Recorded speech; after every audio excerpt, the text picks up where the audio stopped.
আমাদের এই বিষয়ে একটি লিখিত প্রেস রিলিজ রয়েছে, আমরা সেই প্রেস নোটটি পড়ছি।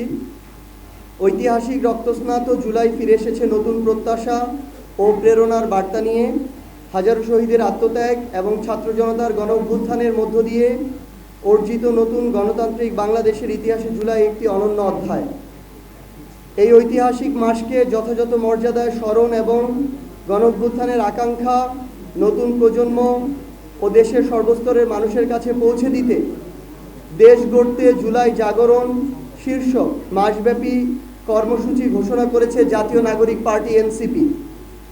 এর অংশ হিসেবে জাতীয় নাগরিক পার্টি এনসিপি দেশ জুড়ে ৬৪ জেলার ১০০টি উপজেলা ও পৌরসভায় গণভোট বাস্তবায়ন, কর্মসংস্থান ও সীমান্ত সুরক্ষার দাবিতে জুলাই পদযাত্রা ২০২৬ আয়োজন করতে যাচ্ছে, যা আগামী ৬ জুলাই থেকে শুরু হবে। উত্তরাঞ্চলে এনসিপির মুখ্য সংগঠক সার্জিস আলম ও মুখ্য সমন্বয়ক নাসির উদ্দিন পাটোয়ারির নেতৃত্বে এবং দক্ষিণাঞ্চলে এনসিপির মুখ্য সংগঠক হাসনাত আবদুল্লাহ এমপি ও মুখপাত্র আসিফ মাহমুদ সজীব ভূঁইয়ার নেতৃত্বে এই পদযাত্রা অনুষ্ঠিত হবে। জাতীয় নাগরিক পার্টি এনসিপি বিশ্বাস করে জুলাই শুধু একটি মাস নয়, বরং এটি আত্মত্যাগ, গণ আকাঙ্ক্ষা, গণতন্ত্র, ন্যায় বিচার এবং নতুন বাংলাদেশ বিনির্মাণের প্রতীক। তাই মাসব্যাপী এই কর্মসূচির মাধ্যমে সমাজের সকল শ্রেণী পেশার মানুষকে সম্পৃক্ত করে জুলাইয়ের আকাঙ্ক্ষা নতুন প্রজন্মের কাছে পৌঁছে দেয়া, শহীদদের অবদান স্মরণ করা এবং দেশ গঠনের অঙ্গীকার আরও সুদৃঢ় করাই হবে এই আয়োজনের মূল লক্ষ্য। দেশ গড়তে জুলাই জাগরণ কর্মসূচির অংশ হিসেবে জুলাই পদযাত্রা ২০২৬-এ দেশের সর্বস্তরের নাগরিক, তরুণ সমাজ, সাংস্কৃতিক কর্মী, পেশাজীবী, শিক্ষার্থী সহ সকলকে স্বতঃস্ফূর্তভাবে অংশগ্রহণের জন্য আহ্বান জানাচ্ছে জাতীয় নাগরিক পার্টি এনসিপি। আমরা ইতিমধ্যে আপনারা জানেন যে প্রথম ধাপে স্থানীয় নির্বাচনের প্রস্তুতির একটি অংশ হিসেবে আমরা বাংলাদেশের ১০০টি যে উপজেলা এবং পৌরসভায় আমাদের প্রার্থী ঘোষণা করেছি। সেই ১০০টি উপজেলা এবং পৌরসভাতেই আমরা আমাদের এই জুলাই পদযাত্রা করছি, যা ৬৪ জেলাকেই টাচ করবে। এবং এই পদযাত্রার মধ্য দিয়ে একই সাথে যেমন আমরা আমাদের এই জুলাইয়ের বার্তাগুলো নিয়ে মানুষের দ্বারে আরও প্রত্যন্তভাবে জেলা থেকে উপজেলায় ছড়িয়ে যেতে পারবো, একই সাথে আরও প্রত্যন্ত অঞ্চল থেকে মানুষের কথাগুলো আমরা শুনে সেগুলোর প্রতিধ্বনি তৈরি করতে পারবো আমাদের জাতীয় নাগরিক পার্টি এনসিপির মধ্য দিয়ে।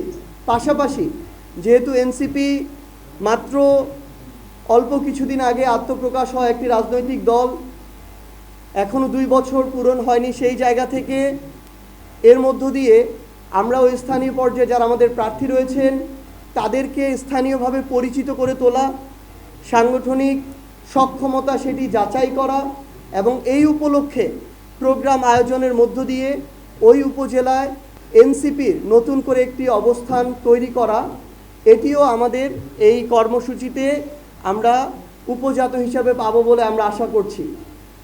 তো সেই জায়গা থেকে আপনাদেরকে আমরা এনসিপির পক্ষ থেকে আহ্বান জানাই যে গতবার আমাদের ইলেকট্রনিক এবং প্রিন্ট মিডিয়ার সম্মানিত সাংবাদিক ভাই বোনেরা আপনারা পুরো দেশ জুড়ে আমাদের সাথে ছিলেন, অনেক কষ্ট করেছেন।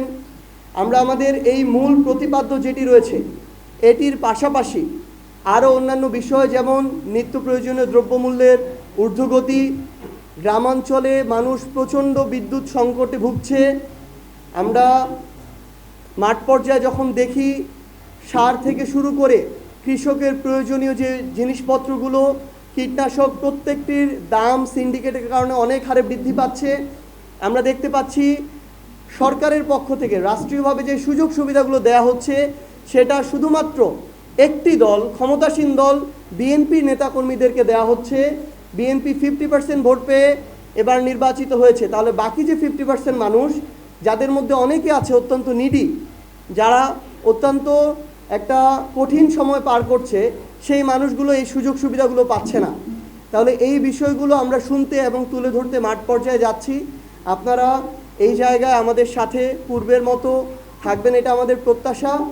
এবং এই কর্মসূচির অংশ হিসেবে আমরা 16 তারিখে যখন আমরা রংপুরে থাকব, উত্তরাঞ্চলের আমাদের যে টিম সেটি পদযাত্রায় রংপুরে থাকবে 16 তারিখে সকালে 10টায়। আমরা যেদিন আমাদের জুলাই শহীদ দিবস, যেদিন আমাদের ভাই আবু সাঈদকে হত্যা করা হয়, সেদিন আমরা আবু সাঈদের কবর জিয়ারতের জন্য যাব এবং দোয়া মোনাজাতে সেখানে কর্মসূচিতে অংশগ্রহণ করব।